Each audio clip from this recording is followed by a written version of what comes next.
Hello, everyone, and welcome to episode 4 of Musician Memoirs on the In the Pocket podcast with Chip G. I am your host, Kevin Chip Ginyard, aka 203 Chip G. I am excited about tonight's episode, but let me give you a little backstory about my podcast. This podcast was created to help people find their rhythm, whether it be in music, whether it be in the arts, whether it be in acting, whether it be in dramatization of any sort, any type of creative situation that you're in. I want this podcast to be able to help you find your groove and help you find your niche. To be in the pocket means to find your groove. It means to stay in a groove in a sway where you have different things that come your way that try to take you off your path. But I want you to stay in the groove. I want you to stay in the pocket. A musical term in the pocket is when you find that beat and you stay there and you lock into that beat. I want you to lock into whatever dream or desire you have in life and go after it. And once you find it, stay in your groove. So this podcast is geared towards that. This section of the podcast is called Musician Memoirs, where I talk to musicians that are still on the daily grind in their industries, where they are still on the road. They're still writing songs. They're still pursuing their dreams. And they're going to share where they got so far. They're not necessarily legends yet, but they are accomplished seasoned musicians. And they're going to tell the younger generation about how they got where they are and how they achieved success. So I'm very excited about tonight's episode. Tonight is a good friend of mine. His name is Garnett Walters. He is from New York by way of Connecticut. He is a super versatile, multi-genre pianist with credits that range from gospel to jazz to hip hop.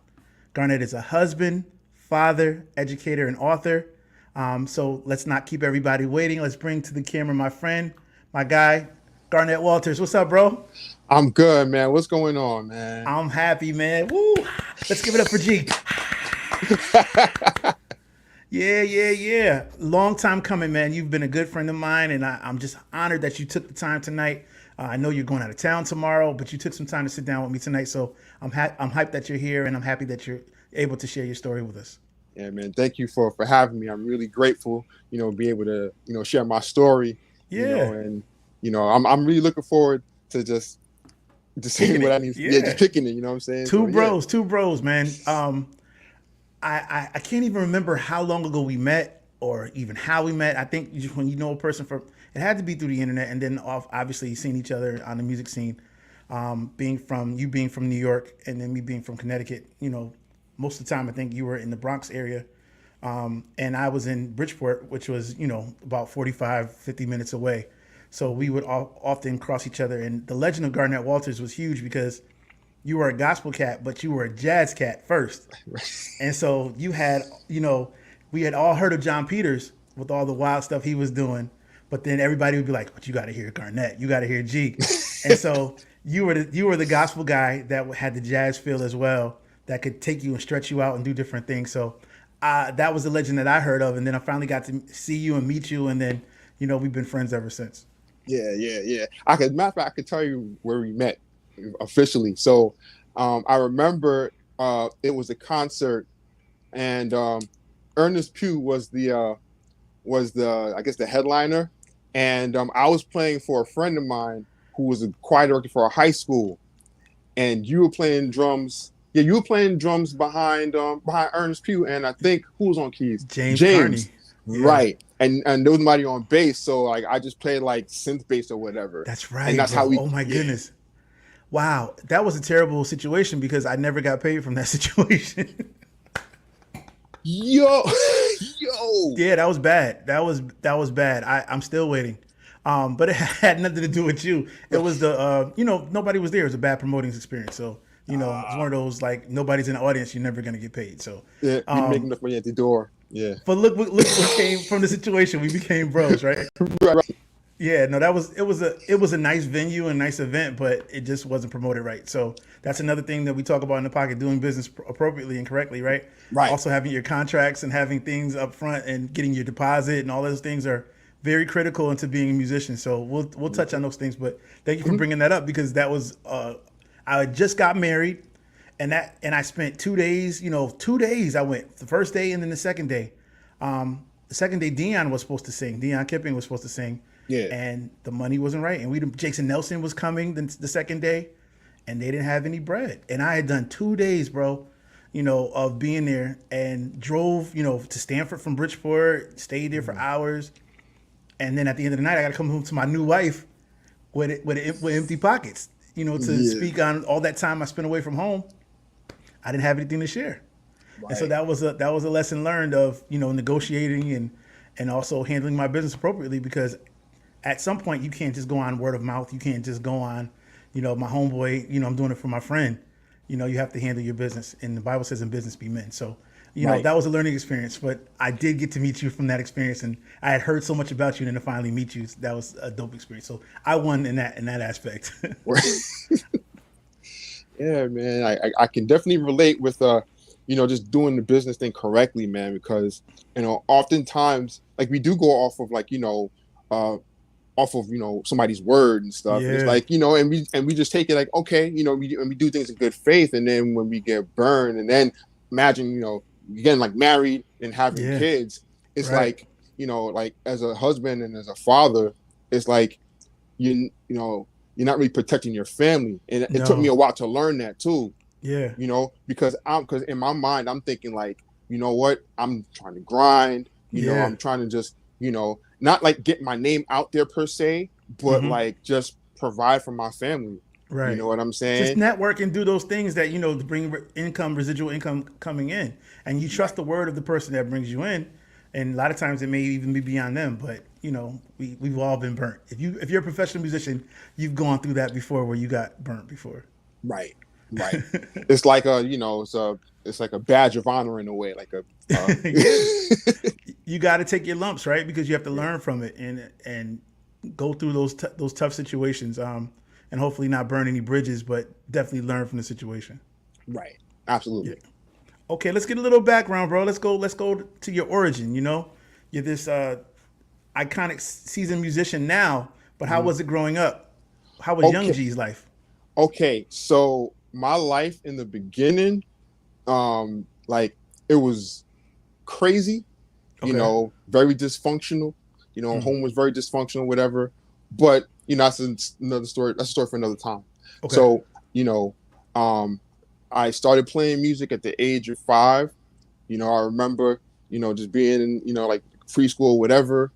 And, I had like that nap time and whatnot. And, my teacher, she was playing Beethoven's Fifth, while we were all, trying to, nap.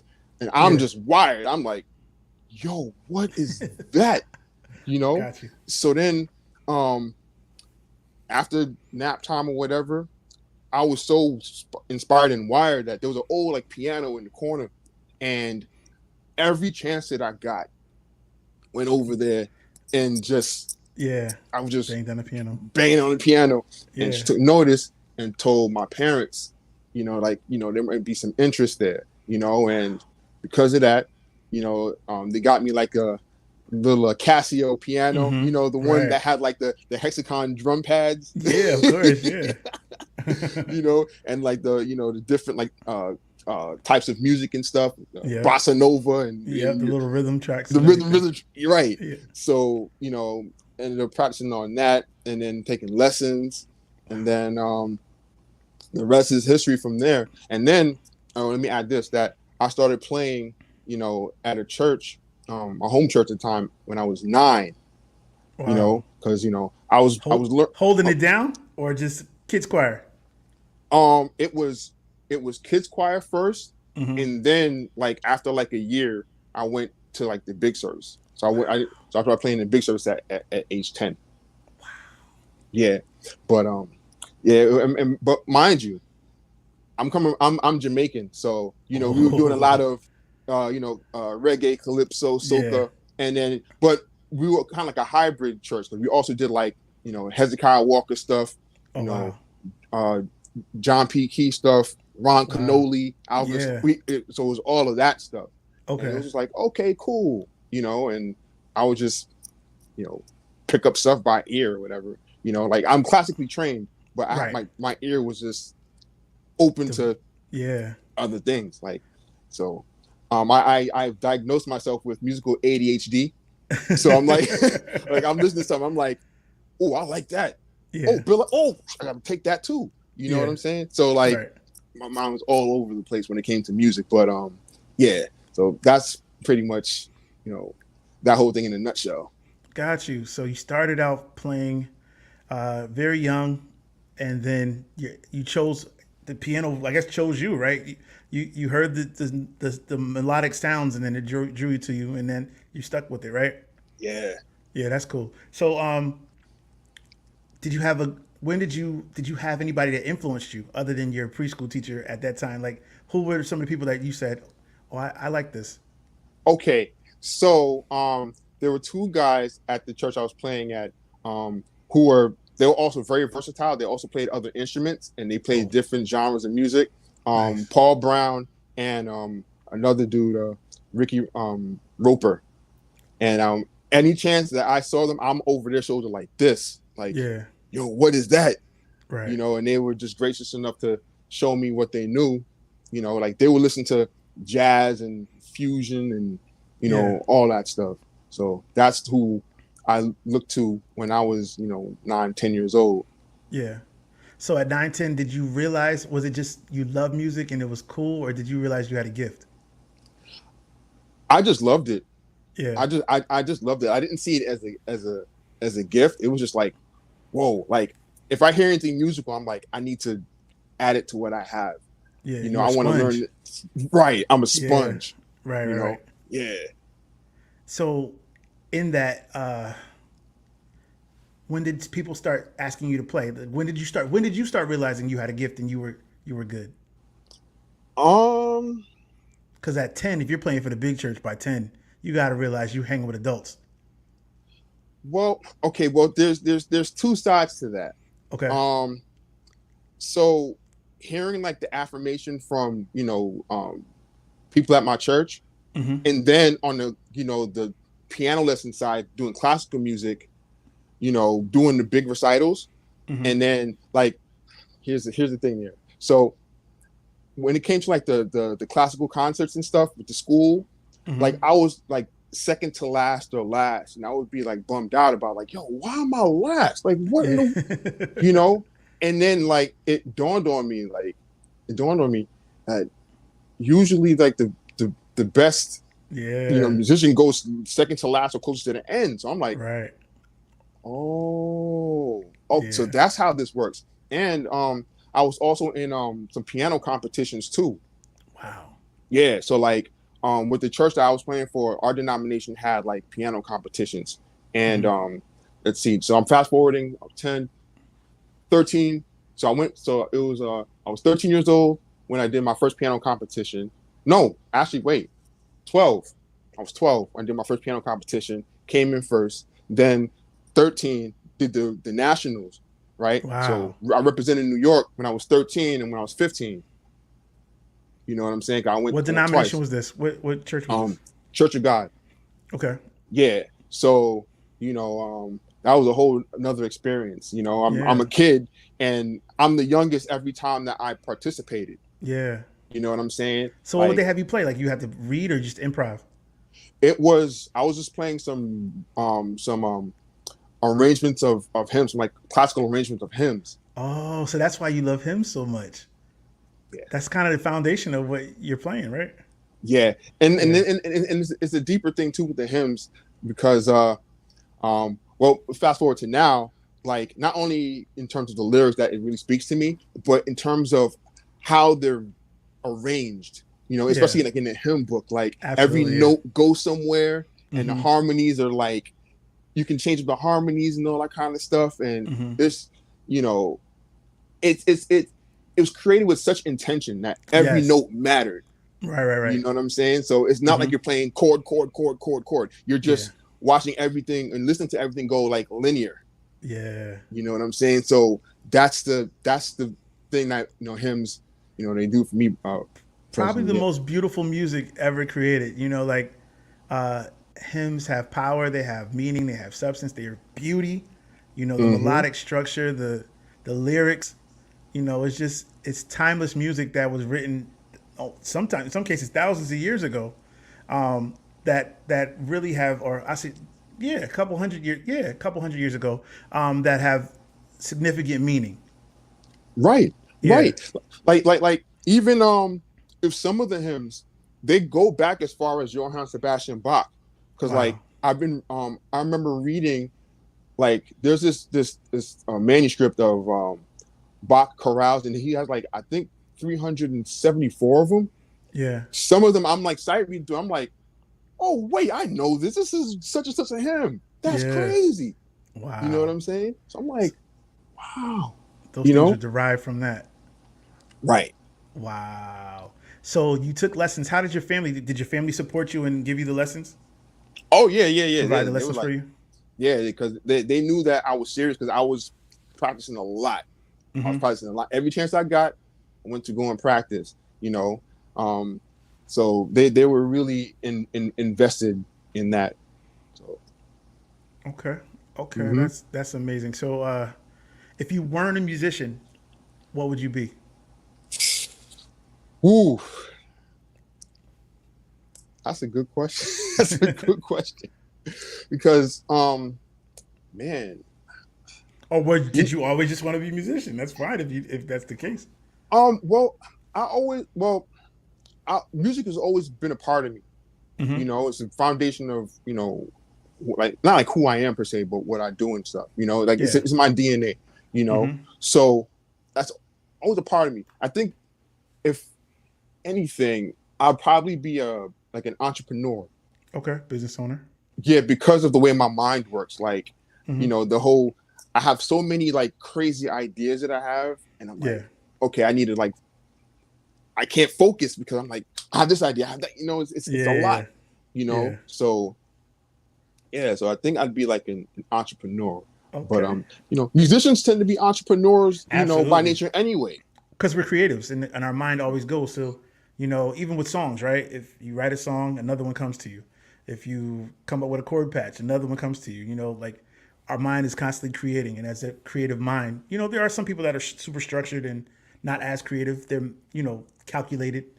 But those of us that are dreamers and creatives that way, we're always coming up with a fresh idea. That way, Right. we don't even mind if somebody steals our idea because we'll just come up with another one. Exactly. Yeah. Exactly. I mean, I just think about like the ideas that I have. Like I'm really big on stationery. I have a Okay. lot of notebooks. I have a lot of manuscript books. Like I have like a manuscript book by my bed. Mm-hmm. Because sometimes I wake up in the middle of the night. I'm like, okay, I Yeah. got to write this down. I don't care how it looks in the morning, but as Yeah. long as I have some type The, of the resemblance gist of of the idea, the right? just of the idea, Yeah, yeah, yeah. you know, like yeah. So yeah, that's that. That's a lost art. I mean, most people don't even write anymore. I lean over and type a voice note or some type of something in my phone. But Mhm. like that is good. It's more authentic with the handwritten idea from you written on the manuscript paper. That's cool. Yeah, man. All right, so let's talk about music. So you went to uh, you went to Fordham Prep. Yeah, so yeah, I went to Fordham Prep. That's the high school I went to. Um, it was a really cool experience. That's when Mm-hmm. at that time, let's say my sophomore year, I moved from the Bronx to White Plains, New York, Westchester County, Yeah. and that's when things took a really interesting shift. Mm-hmm. Because it's like, okay, new church, new place, Yeah. you know, and I think, and that's where my development like really took off, like in high school.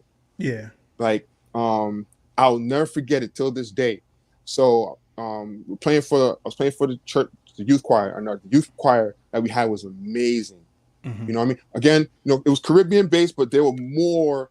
They were like, so they were singing like James Hall. They were Yeah. singing, Hez, They John had a P. Key. balance. They Yeah. had a yeah, and the youth choir would have somewhere. If we're not rehearsing on Saturday, we'd have a place to sing somewhere. You Okay. know, Yeah. and the turning point, my development was we went to sing at this church in the area in White Plains, and this choir went up to sing, and it was a trio we were playing. It was Darrell Young playing organ, Ooh. uh, Randy Jenkins on drums, and Al Cardi on bass. Ooh. Yo, listen, Yeah. when when yo, I was thinking in my mind like, yo, they flipped this Hezekiah Walker joint. Mm-hmm. I'm like, I didn't even know that was possible. Yeah. Like the stuff that they were doing, Right. I was just like, that ride home, I sat in silence Yeah. to process what I heard. Mm-hmm. And that was a turning point. That was a Yeah. turning point. I'm like, okay, I need to figure out how to incorporate that into whatever I'm doing, because it sounds so cool. It's creative. It's different. Absolutely. Funny enough, a week later, I meet Randy playing basketball. Wow. I meet Randy playing basketball, and the thing didn't click. He didn't realize I was I was playing keys or whatever. Yeah. And so we were playing basketball, whatever. And mind you, he's really great basketball player, by the way. Nice. Like, okay. I got cooked. I have to put it out there. I got like mid-range assassin. So not long after, I meet my sister. She gives me a call. She's like, yeah, I'm at my friend's house, whatever. Like, what's the address? Oh, she's down the block. Okay, cool. Go knock on the door. It's Randy. Like, Ooh. Yo, what are you doing here? Like, yo, my sister called me. She's here. It's like, wait, that's your sister? Like, wow. Yeah. So we started chopping it up or whatever. He's like, so what do you, you play ball. What do? You play? You a musician? I'm like, yeah, I play for, Full Gospel Christian Fellowship Church. And, he was like, wait, yo, you were the dude playing at the church or whatever? And I'm like, yeah. He said, look, and he'll tell you, if you ask him, if you ask him to talk, he'll tell you the same thing. He's like, yo, I knew you were nice because you were playing in A with no problem. No problem. I was just like, and in my mind, it didn't make sense because I'm thinking like, oh, okay. I'm thinking that's normal. Yeah. But I didn't, again, that's the classical side of me. Of course. And I'm like, I thought that was something that was common, but I didn't realize that it wasn't. Not in the black church. Right. So I'm just like, oh, okay. So you earned respect that day. Right. And then, I got a chance to pick his brain and everything. Like, yo, who'd you guys listen to? And he told me Chick Corea. Yeah. All he had went to the library, whatever Chick Corea's CDs were there, I was just listening. Same thing with me, man. I remember being introduced to the Electric Band and all those early Chick albums in Spain and learning all that stuff as a kid and trying to incorporate that and even put it in church. I think we all at that age were trying to bring jazz and fusion into church, just trying to learn and expand our minds in our playing. So I know exactly where you were at. That leads me to like your musical tree. So you mentioned Al and Randy and those guys. Who's in your class and like who is a part of your family, a derivative of your music world or universe? Ooh. So the guys that came up with you, guys that came under you, like who name some of those people that you were in your class? Okay. So sorry, like I mentioned, Randy, Al, Daryl, John Peters. Yes, sir. Because real quick, John Peters, he played at a church like it was literally a 4-minute walk from where I live. Wow. And he had rehearsals on Thursdays. So I'm like, yo, every chance I got, I went there. And he was playing the organ. And I was just like, yo, how is he getting the organ to sound like that? That's great. Yeah. It's like, yo, and the thing with John was like, he'll play one time through and then he won't play it the same way. He doesn't play the same thing the same way twice. No. So I'm like, I need that. I need that kind of, do you know what I'm saying? So like diversity in his playing, right? Right. Yeah. Let's see, who else? I mean, I don't want to forget anybody, and then I get like text me like, "Yo, how you forget about me, man?" Yeah, like, right. Come on, man. It's like just kind of on the spot. One of my really good friends, Jason Griffin, like him, he put me on to a lot of stuff. Like he put me on to Joe Wilson and SOP because he was just, Sounds of Praise or whatever. And absolutely. Like he was, he had tapes. So I was just like, we hang out and he was like, yo, you need to check this out. You need to check this out. You know what I'm saying? Habert Cheeks is another dude. Like, just again, the way his mind works and stuff he's doing on the drums, like he was great drummer. Yep. Yeah. Gosh, and mind you, that's just church. Like that's just like the church stuff. Man, I don't want to forget anybody, but if y'all are watching this, forget my, forgive my mind, not my heart. Yeah. You know what I'm saying? Nice. Yeah, but yeah. That was dope. What does Reggie Young mean to you? I know you did a lot of work with Reggie. Oh yeah, Reggie is Reggie's an inspiration for sure. Mm-hmm. You know what I'm saying? Because when he plays, he doesn't just play, just like the bass lines and stuff. Like his mind, he reminds me of an orchestrator. Absolutely. So he understands parts and placement and stuff. Yeah. And he's one of the dudes that, he's like, yeah, go ahead, man, open up. Mm-hmm. And that's actually a weakness of mine that Really? I hold back. I'm sure, man. I hold back You're because so laid back and mild mannered, man. There's a killer inside, though. like it'll come out, it'll come out, Mm-hmm. but like I'm just thinking about, okay, just doing my part and then just Mm-hmm. making sure that, like if it's an advanced thing, I don't want to shine outside everybody Yeah. else. You know what I'm saying? Yeah. I want to just stay, In the pocket. right in the pocket. And again, and that's where the classical music comes in too, because I'm like, the discipline was, you got to play what's on the page. Yes. And the things that my ears would get me in trouble, because like I would read and I'm like, sometimes I kind of like fade through it, like, and I'm like, oh yeah, this sounds nice, and my teacher's like, yeah, that sounded nice, but that's not it. It's like, oops, you know what I'm saying? So now I have to wait for the green light. I feel like I have to get the green light to say, okay, yeah, go open up and whatnot. But See, then I wasn't disciplined enough because I could already play by the time I got to school. So I started playing when I was 4 years old. So, by the time I got to eighth grade, my eighth grade teacher wanted a band to start traveling and going around. And everybody else was reading. I was playing the saxophone, and I got on the drums one day, and he was like, "Why are you playing the sax? You should be playing the drums." And as soon as I got on, the band took off, and we were playing all these different city functions and stuff. And I got into my high school because I played and all this stuff. But I was too far gone. I felt like I was too advanced that I couldn't dial back to learn the discipline to learn how to read. So that affected me in a lot of areas. right, Whereas I excelled in one way, I didn't have the discipline to go backwards to remedial to left, right, left.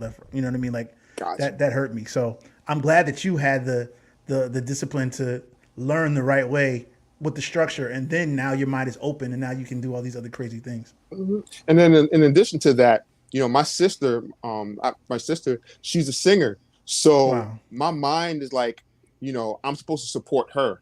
Mm-hmm. So I just play, what's necessary, but not like bland, but Yeah. just Be make it, supportive. yeah, be supportive, make it interesting, Yeah. and then even into college, when I got to purchase, my professor, he always told me, like, yeah, just do what the music calls for, you know what I'm saying, and if you do that, like, you'll never go wrong, Yep. so that was another thing that helped reinforce, just again, being in the pocket, just staying disciplined and stuff. Yeah. Let's talk about some things, some tools for the road, like in gigging. What is your pre-show ritual? Like, what do you do before show? Okay, so I like getting to gigs early. Okay. I love getting to gigs early, because I think as a keyboard player, other than drummers, and if they have to bring their own drums, like, we have elaborate setups and stuff, like Of with our course. laptops, keyboards, or whatever. So I like getting there early, when I get there early, set up, and then I have like a, what do you call it there? Like a pre-gig nap sometimes. Okay. You know what I'm saying? Like, them things are clutch. Yeah. You know what I'm saying? Because the Right. thing is, like, it's a matter of just being relaxed. Mm-hmm. And as a matter of fact, and again, I'm a person that I don't like being late, Yeah. but this experience that I'm gonna share with you really solidified that. So, like, I had just started a purchase, and I was in this ensemble, and we got our first gig at this jazz club, Yeah. and I'm like, all right, I'm familiar with the place. It's about half an hour from where I was living. Cause again, I was living in White Plains, Mm-hmm. and I'm like, okay, I'm gonna get there a half an hour early, and I'm thinking I'm gonna be golden, right? Now, Yeah. mind you, this is the time when Yahoo Maps was the thing, Oh. and Yahoo Maps was unreliable. Got you all messed up. Yeah, I remember I got the directions like 3 days before. Went to the library, printed it out, and I'm Yeah. like, yo, I'm good to go. Mm-hmm. I ended up missing the first set. Oh And my it was God. 2 sets. Yeah. So I got there, and fortunately the owner of the club was a piano player, so he Oh filled wow. in. Yeah. So right, so mine, and it was a Friday night. Never forget. Yeah. Okay. We're still live. G Lost. You Oh, still I'm there? back. Yeah, Okay, cool. I'm here. All right, Yeah. let's go. So what ended up happening was I played the second set, and I'm Mm-hmm. like, I apologize. I felt horrible. So I'm Yeah. like, man, right? And I'm thinking, all right, I'm cool. Monday comes around, back in school. Yo, I heard you missed the first set of the gig. I'm like, how'd you like it was all around school Yeah. that I missed it. I had a private lesson that day. Mm-hmm. Professor, talk with him. He's like, yeah, what is it about you missing the first set of a gig?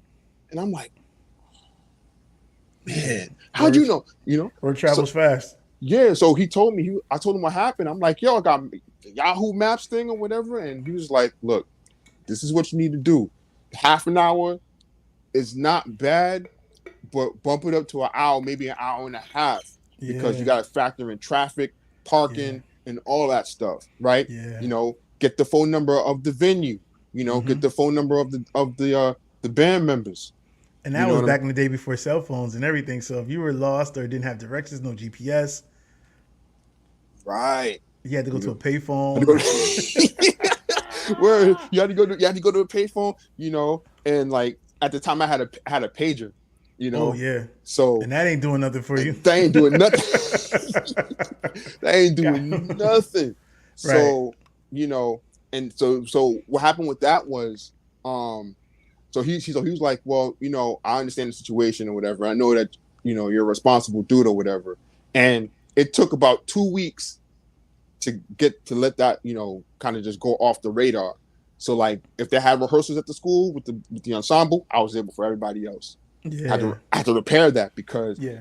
you don't want that stigma of, oh yeah, he's nice, but man, he stayed coming in late and we can't Yeah. depend on him. Right. So yeah. So musicians, take heed. Be on time, plan in advance. Route your. Make sure you have everything in order and have your directions and everything, your GPS, all that set. Check out the venue ahead of time. doing a photography gig for the city, and I was already looking at the venue. You're like, there's nothing wrong with being over prepared. Mm-hmm. Yeah, there's That's nothing wrong with being over prepared. So take heed to what G is saying. yeah, and you'll get more work that way too. Because if Yeah. they see that you're it's a really awesome thing. Like when you get there before like the lead person is there. Yeah. You know what I'm saying? Because like if I'm set up and ready to go, I'm like, all right, let's do it. Like if call time is at like 5 o'clock, Mm-hmm. I'm not getting there at 5 to set up. Right. I'm getting there like 3, 4, Yeah. Okay. 4, and 4 to me is pushing it. Okay. Because yeah, so. But it's a true sign of your work ethic and your professionalism. So yeah, Mhm. I'm sure anybody who is hiring you will respect that. So I love that. And please, young musicians, take heed. Old musicians, take heed. Right. Step your game up. Be on time and be precise. Right. Yes, sir. How do you retain material? Do you take notes? Or you sight reading, or even in both situations? Um, it depends. Um, it depends. Like sometimes I'll listen to music over and over again. Mm-hmm. Sometimes I'll just, I have the saying, when in doubt, chart it out. Okay. You know what I'm saying? Mm-hmm. Because, especially like if it's something like real quick, Yeah. especially if it's like some of the pop stuff, like some of it sounds so similar. Yeah. It's like, okay, I got to write down the pattern and understand Yeah. and the rhythm so I can at least get it, Right. and be Mm-hmm. accurate. Right. But I think a majority of it is just listening to it Being over, familiar with it. yeah, over and over and over again. And there's a specific way how I do it. Mm-hmm. So like, I would listen to the most difficult songs first. Okay. Right. So I would listen to the most difficult song. I would listen to that ad nauseum. Oh, You know really? what I'm saying? Yeah. And I listen to it straight through. Mm. You know what I'm saying? Because Yeah. what's important for me is not only knowing the sections, but how Mm-hmm. they connect. Okay. The transitions in between them. Right. Yeah. So like intro, transitions, endings. And then after listening to that one time and catching that, then I find that the songs start to kind of unfold itself. Yeah, they do. You know what I'm saying? Where it's like, it's like a puzzle. Like, Yeah. oh, okay, so I'm playing this because the bass player is playing that. Right. Or I'm playing this because the drummer is playing that. Oh, here's the line that we're all playing together. Okay, cool. You know what I'm saying? So I listen to at over and over and over again until it's like and then I play along with it, and then on to the next thing. Right. Yeah. So that definitely takes discipline, to train your mind to do that. In the jazz field, is placement key? Like, jazz is so much different than gospel, but I know gospel probably prepares you for jazz. Can you be a busy jazz musician? You can. You can. Okay. You can. Because again, it goes back to do what the music calls for. You know what I'm saying? Because it's like because you have to consider vibe, the mood. You got to consider who's soloing. Yeah. Like there's a lot of listening that has to happen. Okay. In terms of jazz, because it's more. I find it to be more conversational.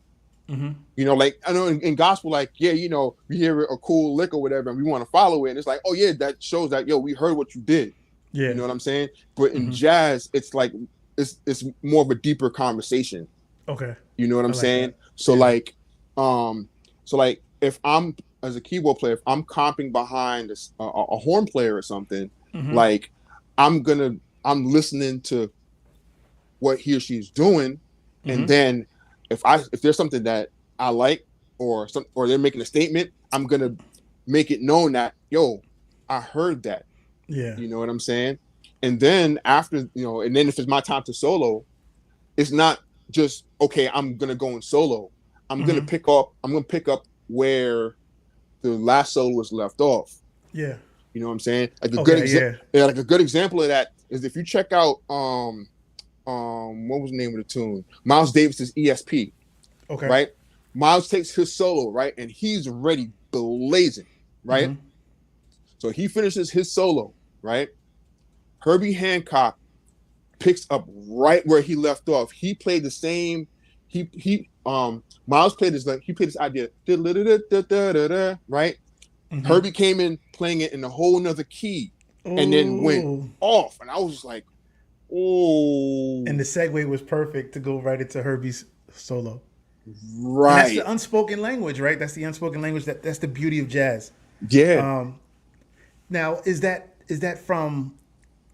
chemistry of the artist, or is that just a feeling of jazz? Like, because a lot of times in jazz, you don't necessarily have a band. Like a lot of times you're kind of filling in a lot of times with jazz, like a compilation of musicians. Whereas there's not too many trios and full jazz bands. A lot of times it's like, I feel like it's, Garnett is on keys, Reggie's on bass, Chip is on drums, and we're playing Gotta Match. You know what I mean? Like we're just coming together and playing these records. Is there a chemistry needed in playing jazz? Yeah, it's helpful. Chemistry is definitely helpful. You know what I'm saying? Or are you playing what's on the page? You know what I mean? That's what I'm trying to say. Are you playing what's on the page, or does the chemistry really matter? Well, here's the thing. Like the chemistry is important, and the page, that's just a reference. Okay. You know what I'm saying? It's not like a hard fast. Okay, you got to play these chords. Like the melody, that's one thing. But like, it's just a reference. So like, if I see a chord or whatever, and I want to reharm it, then I'll probably do it. I'll do it the second time around for sure. Yeah. You know what I'm saying? Because it's all about the setup. The chemistry thing is important because it's a matter of listening. Again, it all goes back to listening. You know what I'm saying? Because anybody in the band can have an idea. Like if they're soloing, they can hear something from another band member and then take that solo to a whole nother level. You know what I'm saying? Because that sparked. It's jazz is like it's spontaneous music. Yeah, it is. It's and again, but also gospel has that. Absolutely. Gospel has that, because we learn the song for what it is, but then when that reprise comes around, and it's just Improv, like, yeah.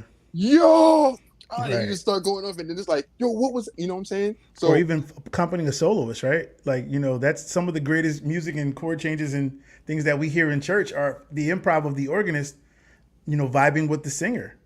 right, Yeah. exactly, Yeah. and again, it's just having those open ears and just Hmm. being tuned into not only just the notes that you're playing, but what's going on in Yeah. terms of the emotion that's being put out there. The vibe that's being put out there. That's the thing. Yeah, I understand. Yeah. Totally. Let's touch on networking. How important is it to network? Networking is very important. As a self-proclaimed introvert, I have Mm, a it's a like it's kind of a challenge still, but you're so I've been good, bro. They come looking for you though. It's a difference. Like, you have been blessed to reach that level where you don't have to campaign for yourself so much, I'm sure. But your work ethic and your skill definitely, speak for you. oh, man, thank you. I appreciate that, man. I mean, but at the same time though, I have to talk to people. Yeah. I have to, and it's just like, all right, I hope I don't say anything dumb. Yeah. I'm because if I'm in a room full of people, I'm just observing and just checking out the vibe or Right. whatever. Like small talk for me is just I don't want to do that. You know, Thank you it, for doing this, man. I mean, this is not considered small talk, but yeah, as an yeah. introverted person, this is probably not the most exciting thing to you. But I'm grateful that you did this for me, bro. Oh no, no, one-on-one deep conversation for an Yeah, introvert it's good. Okay. is awesome. You know what Okay. I'm saying? Because not a Hmm. lot of energy is really put out there. It's just it's again the give and take in terms of An conversation. That's exchange, right? yeah, Yeah. and so just me saying, oh yeah, this is what I do. It's tough for me to say that. Okay. It's tough for me to say that. I'm like, well, I play the piano. Hmm. And just kind of keep it like that. Yeah. But networking is important because relate. Oh yeah, I mean, we all want to work more and stuff, but then the relationships that come through after that, you know what I'm saying? Because it goes beyond music. It goes beyond Yeah. music. Like it becomes like a friendship, and it's like Absolutely. we end up like just talking about stuff that you go through in life and everything. You know what I'm Yeah. saying? I've developed some of my closest friendships from being musicians and meeting people on the road. Most of the people that are on the show, are my friends due from me meeting them and down the path of music. So I get Yeah, that totally. yeah. So networking is important, and I think that there has to be a balance with it too, Yeah. because I'm just super conscious of, I don't want to be too pushy and Hmm. like, hey, this is what I do. Look at me, look at me, look at me. Yeah. I'm trying to get on and whatnot, and it's like, Right. mm, what's for me is for me. you know, Absolutely. and it's and I think that I'm at a point now where I'm like, I want to connect, and I Hmm. would love to meet other musicians and stuff like that. Yeah. But if you know, it's not always up to me. Hmm. That's the other thing. Like I don't have control over that. Like if it connects, then Yeah. cool. Yeah. If it Can't doesn't, force the connection, right? I got you you. can't. Yeah, you Yeah. can't force it. You know what I'm Yeah. saying? You don't So want yeah, those type of people in your life anyway. You want an organic connection anyway. So people that are drawn to you, you'll be drawn to them. The energy will match. absolutely, I get it. I absolutely. get it. Um, we went through a time where the whole world shut down and there's no gigging. And you being a father and a husband, how did you handle the pandemic? Oh man. So I made it through it, Yeah. for Hmm. sure. Right. Um it was definitely, looking back, it was a time of transition. Okay. You know what I'm saying? Because, I was at church in Queens for Hmm. about 16, 17 years. And you know, like the pandemic really, like it really opened up my eyes to a lot. You know Okay. what I'm saying? Because like, yeah, I'm like, yeah, I gotta, provide for my family, which is like it's top priority. It was Of top, course, number one. Yeah. financially, you know what I'm saying? It was Hmm. top priority and stuff. But then when things got shut down and whatnot, it was like, I mean, I just got to call a spade a spade. You I don't have got to share anything you want to share, but it like, was a broad question. I just wanted to know, no, like, If you Nah, don't like, want to share, you can. nah, it's cool. It's cool. It's cool. It's cool. But it was like, um, it was a transition Okay. because it was like, all right, I'm not going to, church every Sunday to play. I'm not gigging like that, you Yeah. know, and finances, they're important, but they're not, it's not the end all be all, Right. I because understand. because it's a matter of, relationships, like Right. relationship with my wife, relationship with my kids, Mm-hmm. and to be, transparent, like, you know, I was playing at the church, mind you, I'm in Connecticut and I'm traveling to Queens. Like, I'm up at 4 in the morning to Mm. go to get to church, Yeah. and with the my daughter, who's on the autism spectrum, and then Okay. having to wake up super early, it's a lot, So Mm-hmm. we haven't been to church as a family in years, and it really impacted, my relationship with my wife and with my kids, Yeah. So the pandemic really made me step back and look like, okay, what's important? Yeah. What's important? Mm-hmm. Because I could provide for my family financially, Yeah. but then miss everything else. Important dates and important events. Yeah. Yeah, I mean, I haven't missed important dates, thank Oh, God. good. And Okay. and the cool thing was, that I had to put my priorities in order and Of say, course. look, Yeah. I can't make this. My daughter has something at school. I Yeah. can't Gotta be make. there. I have to be there, and it's important. It hits home for me because I didn't have that necessarily. Okay. You know what I'm saying? So I'm like, whatever I didn't have, I want to You start. want to be that for her. I want to be that for her. And then I have my son who's 4 now, Wow.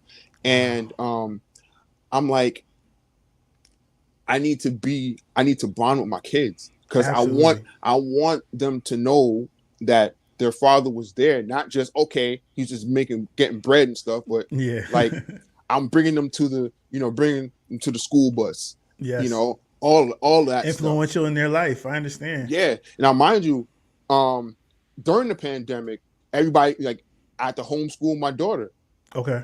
You know what I'm saying? Homeschooling and everything. And it's just like, man, I really feel it for these teachers for sure, and I'm doing my best to hold down everything at home. And Mm-hmm. then, trying to do, like, the streaming stuff, with the church For and church. everything, Yeah. you know, and then I started to realize other things started to open up.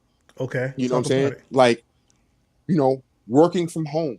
Yes. You know what I'm saying? Like, working on projects, working on songs. Mm-hmm. I started getting stuff on for TV. Started doing Yeah. stuff for that. You know what I'm saying? Like, yo, can you Right. can you knock this out or whatever? All right, what's the vibe? Da, da, da, da, da. Yeah. Okay, and then just doing things like that, you Mm-hmm. know, and it's like, oh man, this is another way to kind of get, like, income and stuff, but I'm still home. Yeah. You know what With I'm your family, saying? you're getting everything done, but more opportunities are opening up for you because the world is shifting.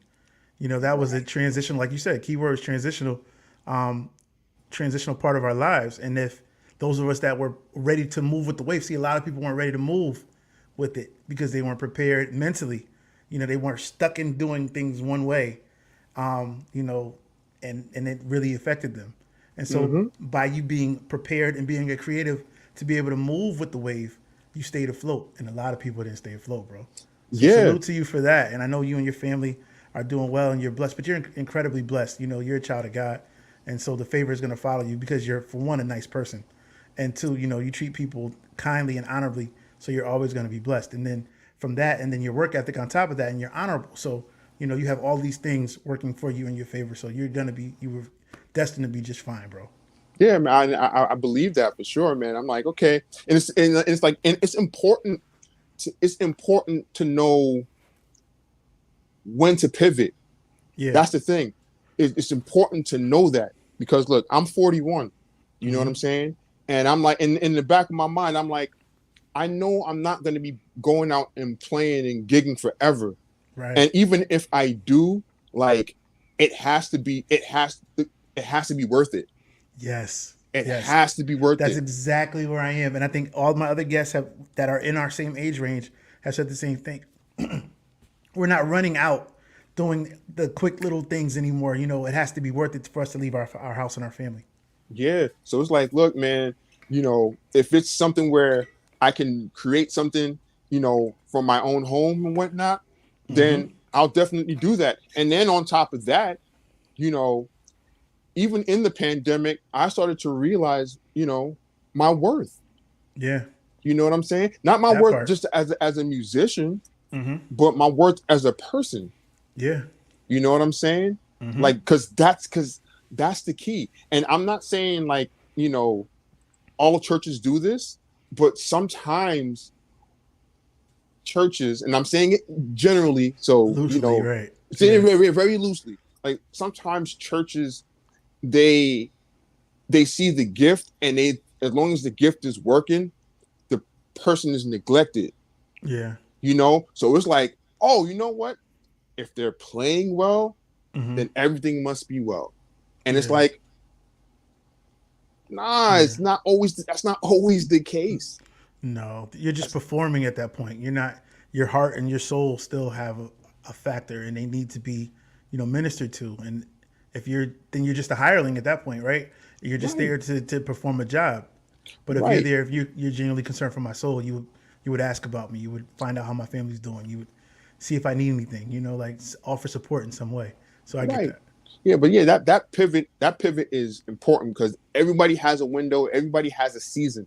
You know what I'm saying? Especially with the younger generation coming up, like they didn't have what we had. Like we're considered hybrids because we had the old school, but then we also have like the technology and stuff. Like you have YouTube, like YouTube came out like in our generation. We caught half of it, right? Because we were right in the middle.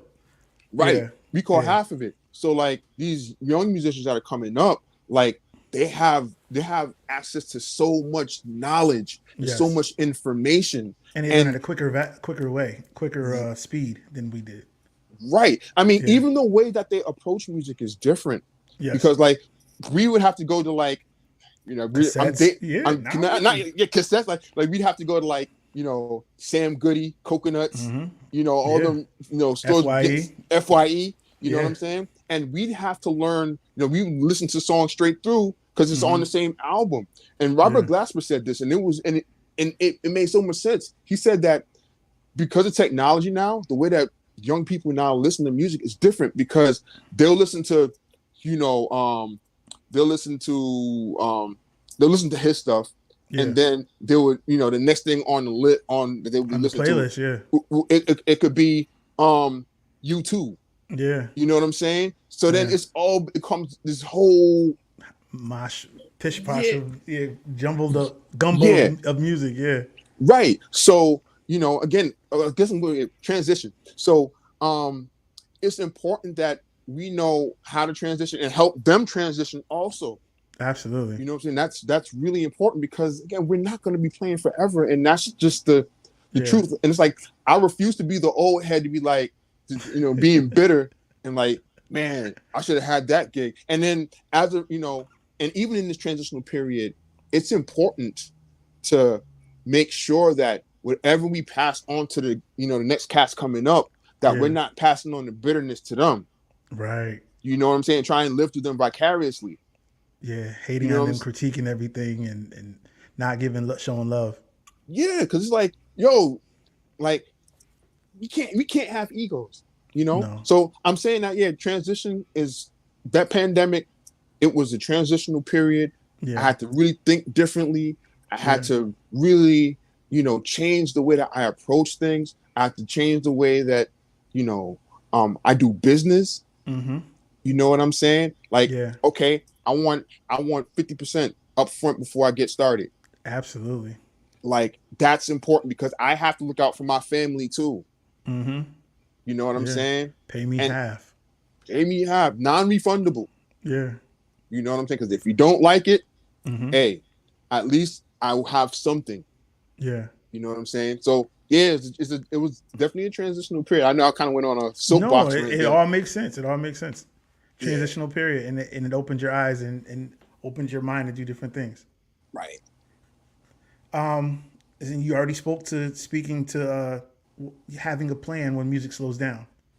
You know how important that is, and the pandemic prepared us for that, right? Because we can't play. You can still do music at a high level for the rest of your life. You can. You know, Quincy Jones is an example. The Rolling Stones, the Motown Review. You know, Lionel Richie. All these guys are still touring at a high level, right? Mm-hmm. But you're not going to be the man. You're not going to be the guy forever. You know, at some point you're going to cool off. And so you have to have a plan in mind. And I asked this question to everybody, just make sure that everybody, we drill it into the theme of the show, because I want people to be prepared, because you're going to have a run, and then that run is going to come to an end. And then what are you going to do? Right. And I think the key, for musicians is to have a very wide skill set. Yes. Have a very wide skill set. So like, if you play an instrument, learn orchestration. Yeah. You know what I'm saying? Learn how to mix, know how to do arrangements. Yeah. Know how, like teaching is my passion. Mm-hmm. I love teaching, Yeah. So I'm going in that arena, because it's a part of my DNA, and I love doing it. So, I got to, I can teach a skill. I can definitely do that, so have a wide skill, have a wide skill set. Like even sometimes, like I get asked to score stuff. So like, can you write a chart for this? Oh, okay, I'll do it. I have the software to do it. Yeah. You know what I'm saying? Here's something real quick. Like I ended up getting like a lot of different like programs and plugins and stuff like that. And music is an investment. Yes, it is. It really is. It is. Because like, okay, I'm gonna tell on myself too. So, I remember getting like, you got the copy of Reason 3.0. You know what I'm saying? It's like, oh yeah. And it's like, okay, at the time I didn't have the bread for it. Yeah, everybody had cracks. Yeah. Yeah, So as I got older, I'm starting to realize like, yeah, this is an investment. I gotta, and I'm wondering like, so why does this cost so much? It doesn't make any sense. And mind you, I'm a low maintenance dude. I'm like, I'm not trying to get all these plugins, whatever. But then when I realized, again, transition. Yeah. When I realized that the quality of sounds that I'm using has to improve, I'm like, that's why it costs that much. Even the way that they mic the strings and stuff. Of course, yeah. Okay. There's a difference. So, so understanding that whatever we do as musicians and as creatives, everything is an investment. That's another thing that I learned, So you have to invest in yourself and level up and stay relevant, right? I think that's the thing, like stay in the conversation. Right. I'm not going to be able to play drums competitively forever, but I will be able to arrange. I'll be able to produce. I'll be able to write the song. I'll be able to take pictures. I'll be able to, I'm going to stay relevant. I'm going to stay around the arts, and my name is going to, I'm working on my personal thing to just stay in the conversation. And I think, as you transition from one thing, now I can be the consultant. Now I can hire the band. Now I can put the show together. I can do those things without having to be the person behind the kit. Right. Yeah. And I'll add this, and I'll say this, and I'm saying this, from the bottom of my heart with the most purest of intentions. Like, especially for the young cats coming up playing in church, like it's great that you're playing in church. It's great that you're giving your gift back, and if you get like a salary from it, that's awesome. Right. I'm just saying, I'm begging you, like, don't typecast yourself there. Don't typecast yourself there. Yeah. You know what I'm saying? Because there's so much more that you have to offer. There's so much more you have to offer. Like, I mean, the way I grew up, like church I went to, it was like, you can't go out and play for the world and stuff like that. And I'm thinking like, you know what? I love Jesus. I don't want to set up. So, right. But then when, as I got older and I started, playing at other venues and stuff, I'm like, oh, wait, I have Jesus. I'm like, I'm still the same dude. Yeah. I'm just playing there, doing what I gotta do, and I'm leaving. Right. You know what I'm saying? A lot You of know? things were different. It was based on perception. It was Mhm. based on the old way. Right. I was on a podcast, the Hello Beautiful People podcast this week, and we were talking about our upbringing with my boy V. George Smith, and Yeah, yeah, yeah. we were talking about different things that we couldn't do. I couldn't go to the movies. I couldn't go. I had to ask my grandfather, could I go to the movies? Different people couldn't roller skate or wearing pants or different things. The old church, the way, and there was nothing wrong with that. It's just a matter of evolution, and a lot of things that we thought were sins really weren't sins. It was just a preference. Right, right. And I think that, it was concepts and perceptions like that that kind Mm-hmm. of stifled, musicians that we looked up to that had the potential to be great. Of And course. they ended up getting stifled, Mm-hmm. because, a lot of the skill sets that we have in church, they're transferable out there. Of course. They're transferable out there. I'm You sure know? gospel has prepared you for the jazz world Oh, in some way. Yeah. yeah, Speak to that real absolutely. quick. So, it with gospel is like it forces you to really think fast. Mm-hmm. You know what I'm saying? And in gospel, there's such a different, energy. Yeah. You know what I'm saying? So like when, in jazz, when they're playing like, bebop tunes at like, you know, 250 Of course. BPM, Yeah. we're Yeah. accustomed to doing that because when we play shout music and Of course. the Yeah. stamina is there. You Mm-hmm. know what I'm saying? So, playing in church, has helped with that, not only with the playing and stuff, but learning how to, I guess, like for me, like create my own patches and create my own sounds and stuff. Yes. And Mm-hmm. again, that ties in with what I experienced when I was in high school and I met Randy and Daryl and those Yeah. guys. The creativity was unlocked.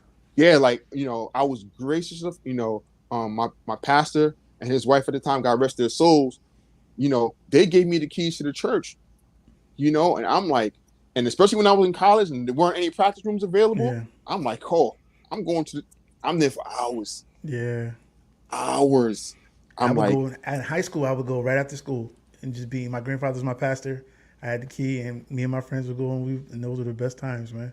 right, but it's things like that that help to, develop, our skill set and going out and playing outside of church, Absolutely. like even like, I mean, this is kind of weird now, but like back in the day back in the day when Sam Ash and Guitar Centers was popping. Of course. Yeah. You know what I'm saying? Like I remember every new keyboard that came out, Mm-hmm.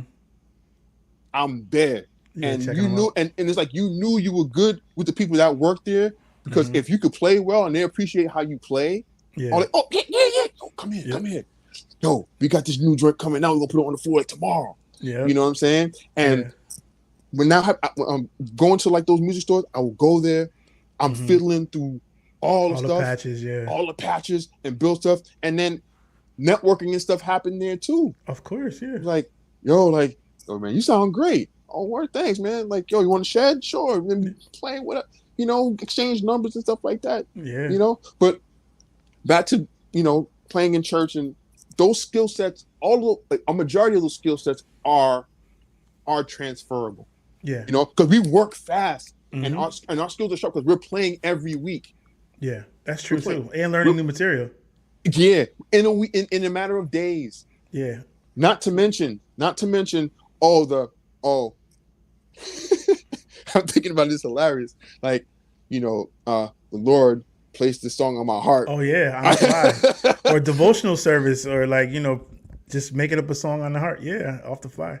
Right. And then like I experienced this, like the Sunday evening services where, someone would sing a song, they would say, oh yeah, I'm gonna sing it in F. Mm. And then they sing it in a whole completely different key. And then to take it to another level, they sing it in like a whole different key, and like every other line they're like changing keys, and Oh it's yes, just like, yes. Yeah. gotta keep Yeah. up.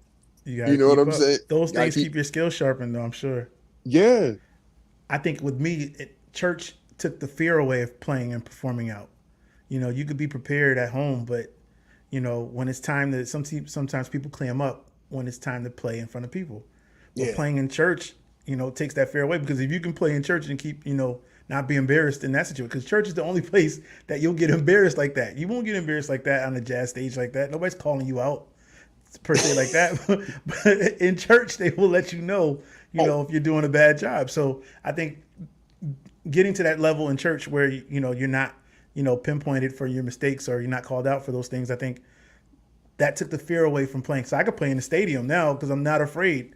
I'm confident in what I can do. So I think church prepared me that way as far as not being afraid to be on these large stages. Yeah, and we know how to adjust. We know how to adjust when things go bad. Half the keyboard isn't working. Mm-hmm. How to, yeah. It's like we've been in situations where like, we have an organ, and it's like a Fisher Price kind of looking. Yeah, right. You know what I'm saying? It's like, okay, how do we make this sound right? It makes you resourceful. Definitely. We make lemonade out of lemons. Yeah. So yeah. I'm sorry, our keyboard is stuck in transpose and it's +3. Right. And we can't, and the screen is broken, so we can't change it. So we don't know, but we have a keyboard. Right. Those are only situations that happen in church, though. That's true. That's true. All right, man. Thank you for sharing, bro. Let's play a game. Let's call it rapid fire, right? I'm going to ask you something, and it's an either or, and you just tell me what your preference is. Okay. All right. Analog or digital? Oh, analog or digital? Whew. We're children of both. Yeah. By a small margin, I'm going to say analog. Analog. And the reason why is because, again, how we grew up, everything was, surface, everything was able to touch. Yeah. You know what I'm saying? And I also find with analog that the sounds have more grit. Yeah. And they're warmer. Yeah, absolutely. Digital, they're getting dangerously close. It's very close. They come a long way. Absolutely. But analog, by a little bit. By a little bit, okay. Yeah. Roland, Yamaha, Korg, or Nord? Which is your preference? Oh, come on, man. I'm a musician, man. Of course I'm going to make it hard. Oh. Unless you're endorsed with anybody, then don't answer. Oh, no.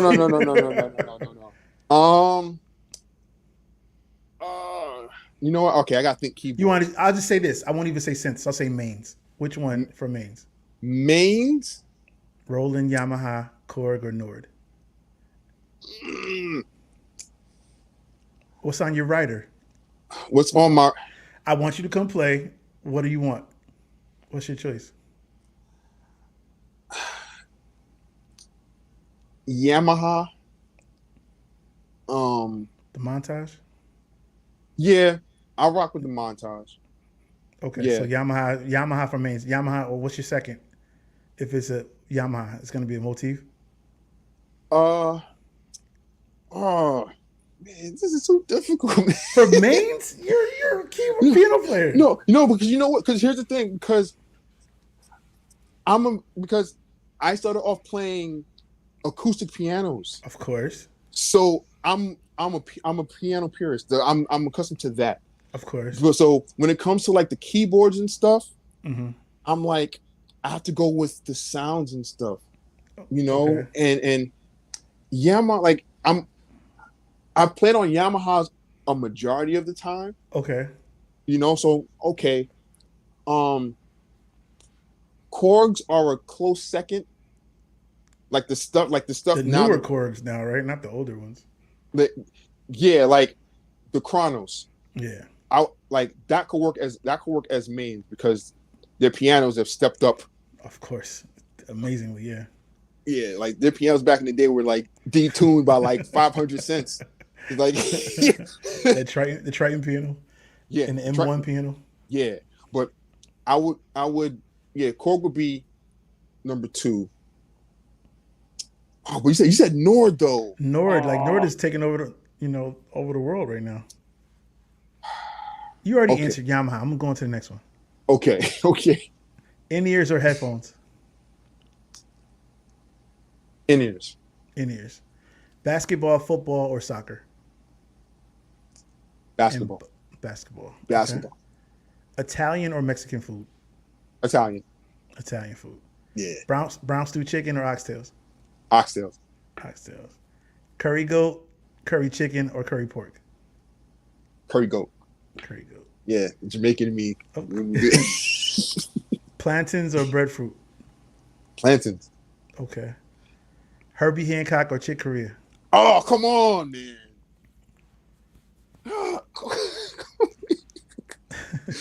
Oh man. I can't even plead the fifth. I can't even do that. I mean, you don't have to. If it's that hard, we can skip it. Yeah. It's supposed to be fun. I'm not trying to stress you out. No.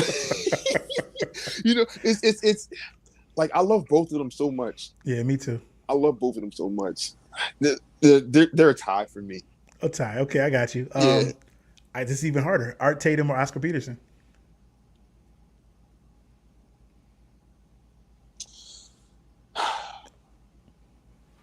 Come on, man. Okay. I try to be politically I'll, correct and add keep these piano players. I'll say I'm gonna say Oscar Peterson because he caught my attention first. Okay. And then doing the family tree, I found out he listened to Tatum. And then I'm like, it made sense. So but my heart, Oscar Peterson. Okay. So you being a Caribbean man, do you appreciate summer or winter? Summer. T-shirts and shorts or coats and boots? Because you're from the Northeast too. So what's your favorite season to dress in? Coats and boots or T-shirts and shorts? T-shirts and shorts. Really? Okay. Yeah. Okay. Do you enjoy making the song or performing the song? I like performing the song because of its spontaneity. Okay. Yeah. Okay. Apple or Android?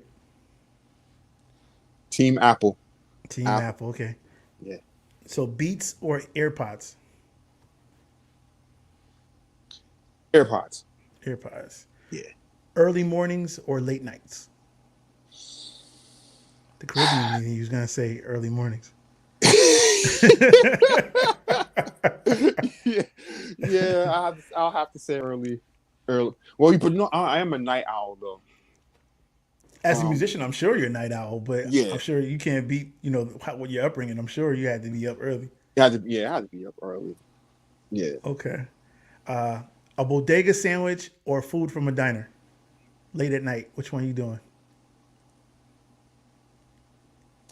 Chopped cheese in the Bronx? Chopped cheese in the Bronx, or are you going to a diner? Bodega. Bodega. I go bodega. Okay. Yeah. Yankees or Mets? Yankees all the way. All right. Yes. New York pizza, Bronx pizza, Brooklyn pizza, or Connecticut pizza? New York pizza, by far. Really? Okay. I got to send you to the right spots because Connecticut is definitely up there. That's what I'm hearing. What I'm hearing. I got to bring you to the right spots. I'm coming home in a couple of weeks. I'll link up with you and we'll do some pizza. Okay. Okay. Knicks or Nets? Unfortunately, the Knicks. Yes, my guy. I'm a Knicks fan too. Yeah. All right, cool. Giants or Jets? Giants. All right. Character or skill? Character. Okay. And what's the ratio between character and skill? What percentage do you think? Character, I want to say 60-40.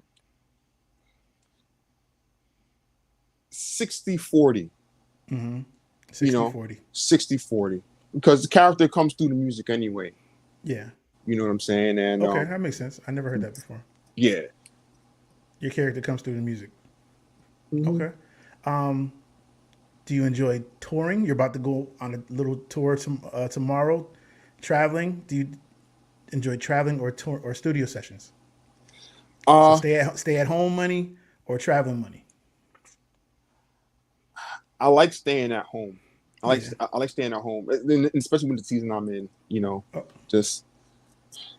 I get that bug though. That it's like I'm sure. I want to play here, I want to play. But it's different. but Got you. staying at home. Yeah. Pro Tools or Logic? Logic. Okay, okay. I think that's it. I'm gonna let it be. That was cool. Oh, Junior, Sylvia's or Amy Ruth's?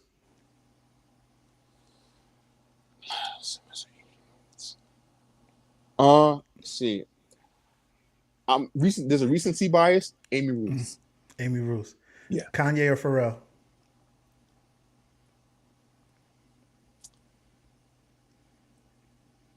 Kanye. Okay, and Nike or Adidas? You got a Nike shirt on, so hopefully. Yeah, Nike for sure. All right, all right. Thanks for playing that game. So you're an author, bro, right? Tell me about your new ebook. Okay, so it's a book that I wrote. It took about a year and a half, 2 years to write, and it's a book of short sayings and proverbs, and it's geared to for not only musicians but creatives, and there are quotes in the book that can help inspire, invoke thought, and affirm and encourage the reader. You know what I'm saying? Nice. And the reason why I put out the book was because I'm thinking about the younger generation. I'm thinking about people who are beginners or people who don't have mentors, and for people who they may look up to a musician and they didn't have the greatest experience with them, like they kind of got shunned, and it was like, well, you're not on my level, so I can't really talk to you, or whatever. And that can be damaging to a person. So so the book is just compiled of all of these ideas and thoughts and quotes, and it ranges from how to practice awesome. Self-worth, let's see, how to approach music, and it's a wide range of stuff, but it's a book that's designed for the reader to go back to it. It's not like a one-time read. It's a manual. So it's daily living, right? You can go back to it. Yeah. So like, I'll give you the first quote of the book. Okay. So the first quote is, "Haste makes mistakes." Okay. You know what I'm saying? Yeah. And it's, so it's like, it's just something real quick and it'll be impactful, My mom is asking where we can purchase the book. Well, it's on my my website, Garnett Walters Music. And currently I'm working on getting the physical copies done. Okay. You know what I'm saying? So it could be like a little coffee table in the studio type thing. Yeah. So is it like an e-download right now? It's an ebook, right? Yeah. So we can download it from what platforms? Just on your website? Yeah, it's on my website. It's in PDF form, so you could put it on your phone, put it on Kindle. Perfect. You know what I'm saying? Yeah. And I released the book last week, Monday. So I have it at a sale price right now, and then it's gonna go till Friday. So congratulations, man. That's amazing. We'll definitely be supporting, and I encourage everyone to get out there and support G's Keys, the musician's book of Proverbs. Yeah. Yeah. So Garnett has his keys, and he's letting you guys know what's up. So that's amazing. Now, you had an amazing 2020, right? You went through transition, but in that transition, you achieved a feat that many aspire to achieve. You won an Emmy Award for being a producer and arranger on an Emmy Award-winning song. I think it's "You Can Change the World." Yeah. Please tell me about that, because when I heard that, I was so hyped to hear that you won the Emmy, bro. So congratulations on that. We salute you for that. Tell us about that experience over the pandemic, how you created a Emmy Award-winning song. Okay. So, again, this ties into, transition. I'm pretty much working from home. People sending me, getting sent music to work on and, arrange and produce and stuff. And a friend of mine, really good friend of mine, he calls me. He's like, "Hey, I was just on this TV show, and it's called Date While You Wait." Yeah. And I was interviewed, and the premise of the show actually is a guy. He's on the subway and he's talking to people, random people. Right. He brings out a table and they're playing like Connect Four, checkers, whatever. And he's talking to them for about half an hour, right? So the guy's talking to him. My friend had his guitar, and he was like, "Can you just play make up a song on the spot?" and wrote a chorus, and he was just like, the host was like, "Oh, that's amazing, right?" So then the host told the executive producers about, my friend who played guitar or whatever, and played the song and whatnot, and they was like, "We need to make that into something." So that's why my friend called me. He was like, "Yeah, we're working on. I need to work on this song, write the song, whatever. Can you help me out?" And I'm like, "Yeah, sure, I got you." And he told me about the people, the executive producers and so forth and so on, and I was like, "Yeah, sure." What's the deadline? At the time, you didn't know how big or what the potential could, but you respected the request of your friend. Was it Donald? Right, Donald Stevens. Yeah, Donald that's Stevens, right? Okay. yeah. So, I'm like, yeah, sure, I'll do it. I'm like, and I asked him, okay, what's the deadline? And he's like, they were like, you just get it to them when they can. In my mind, I'm like, okay, number one, and I believe that this is God saying it. Like, absolutely. Number one, these are TV people. Yeah. So they strike while the iron's hot.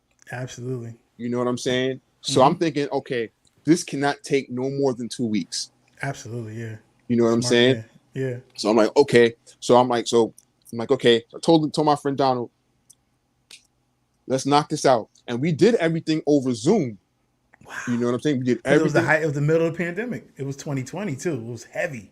It was heavy. So nobody was going anywhere. Right. So, we were going, just exchanging ideas. He was telling me, like, hey, this is what I'm looking for, so forth and so on. And I'm like, okay. And we're actually doing the studio session via over Zoom. So he's hearing, so I'm doing the screen share, he's playing references and again, over, online. Yeah. So I watched the whole process on YouTube when he was recording the drums. That was cool. Yeah. So, worked on it or whatever, long story short, we got everything mixed, mastered. Well, we recorded vocals, got it mixed and mastered in a week. Yeah. In a week. So I'm like, wow. Okay. I wasn't playing. Right. And because the thing is like, because my thing is like, the way that I view music is like, I don't just think like, okay, we need a crescendo here. I'm just like, look, just talk to me regular. Yeah. Just talk to me normal, and then I'll make it work.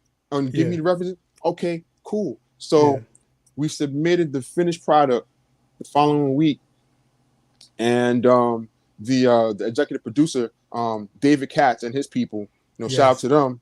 Shout out to David Katz. They were like, he was like, look, he told Donald, like, I've been in TV for over 33 years, and I've never gotten music back that quickly with that high quality. That high quality, that's amazing. Right. And then, so I'm like, wow, this is pretty cool. Yeah. So. And you thought that was the limit. You thought that was it, right? Yeah, I was just like, okay, we got the song done or whatever. Cool. Did they play it on the show? Yeah, it's the theme. So now it's the theme song on the show. It's the theme song of the show. That's amazing. Wow. Yeah, okay. So I'm like, okay, that's cool. All right. A few months later, Donald calls me back. I call me back. But he calls me. He's like, "Yo, the song got nominated for an Emmy." Wait, what? I'm sorry, what? Yeah, I'm like, the song got nominated for an Emmy. Oh, wow. Okay. And again, I'm taking everything in stride. You know what I'm saying? I'm just taking everything in stride. Not getting too hyped. You just like real cool, real laid back. Typical G. Right. Just, just saying everything what it is. On the inside, I'm just like, yo, this could be something. But yeah, of course. Just, just take the moment for what it is. Right. So I can at least say, or he was saying that at least you can say like you're an Emmy nominated producer arranger. Yeah, I'm like, already, yeah. All right, that's cool. I'm just being regular. Yep. So a couple months go by, and mind you, the pandemic they're still doing the they weren't meeting in public places because everything's shut down. Of course, they did the award ceremony, streaming online, online. So, and then before that, Donald also told me that there's a possibility that we could have won 2 Mm. because the show itself got nominated for an Emmy. Oh, and because you were part of it, you would have won a second one. Holy moly. Right. So I'm Yeah. just oh man, this is this is crazy. Yeah. I'm taking everything in stride. Mm-hmm. So the we're watching the whole streaming thing or whatever, and our So you're watching category. this live, right? You're watching it live. Yeah, I'm home with the kids. Yeah. They're making noise and everything, and I have my phone and my AirPods on, Yeah, just yeah, yeah. just like just waiting for there, and I'm like, hey, Timothy, get down from there, Yeah, yeah. Full dad mode. full Right. dad mode. So then, our category got called, and it said the winner is Change the World, and I was just like, Wow, man. yo, this is crazy. I ran around like I was crazy. My kids were joining me. They don't know what's going on. They don't know like, what. It's a party, right? It's a party. And then I called Donald, and then as soon as I called Donald, he was just like, yo! Yeah. I saw his reaction. I saw he had a watch party. And then when he found out, he was all dressed up. He wore a tux and everything in the house. Like he was at the Emmys, right? That was so cool, man. Right. Congratulations to you guys. That is amazing. So the song is called You Can Change the World. Now, is it available for download or no? I believe it is. I think it is, but I know it's on YouTube for sure. There's a music video and everything. And You Can Change the World. And I'll also say this, like, when I put the post on Facebook, it reminded me. First of all, I was kind of hesitant to kind of do it because you're shy and I'm just like, yeah, but it was just like I felt like MJ when he won his first chip. Like, yeah, I was emotional. hyped, but then I was crying because I'm like, because I didn't expect it. Right. I didn't expect it. I'm just like, yo, man, this is crazy. I'm like, yo, all this time that I put into practice. Yes, sir. All the time that I put in to, go to rehearsals. And I think about the many failures that I had and the many times where I'm just like, yo, this is huge, bro. Yes. Yeah, So, and I'm like, you know what? This is it, man. Yeah. And it's still surreal even now. Yeah. Because I'm just like, I forget to mention it. Do you get an award, or do you have to buy it, or? Yeah, I got the award. You should have brought it on the show. Oh, I mean, I have it. Hold on. Let me. Man, we need to see that.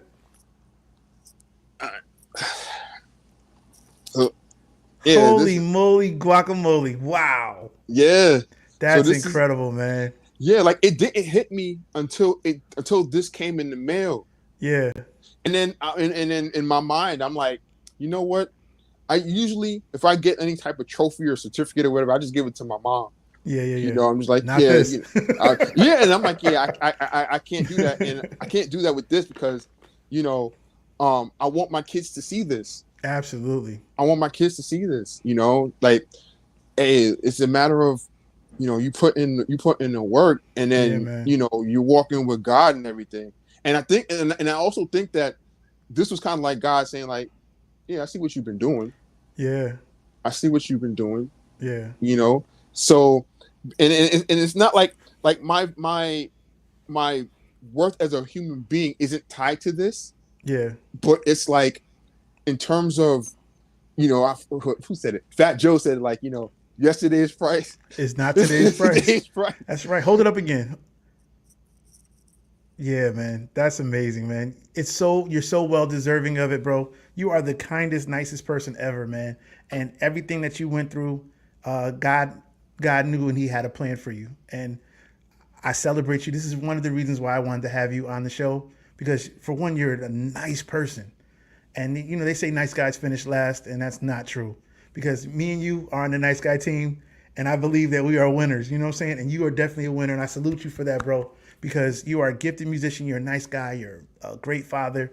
And I just the world needs more people like you, and we need to celebrate people like you that have gone through things and have come out victorious. And now you're an Emmy Award-winning producer, bro. That's on your bio line forever. And I salute you, and there's only more coming. So, we haven't worked on any records together. We have to do something together, because I just want to be tied. I want to be tied to good people like that. So we will definitely do something in the future. I'm grateful for you coming on. Now that you're Emmy award-winning producer, you've done, R&B, gospel, jazz, and hip hop records.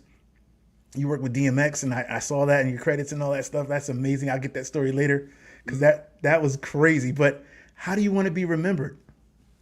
I want to be remembered as a person that inspires people. Mm-hmm. I also Yeah. want to be, and I want to be known as an asset, to the Yeah. lives of others. More importantly, my wife and kids. Yes. You know what I'm saying? Mm-hmm. Because, um, like after I play and stuff, they know I'm interacting with them and I'm in a relationship with them, Yes. and that has to carry over into every other part of life. Yeah. And I want to be known also in knowing that I made somebody better, not only Yeah. musically but Mm-hmm. just I took the time to talk to somebody or Yeah. whatever after a gig, Mm-hmm.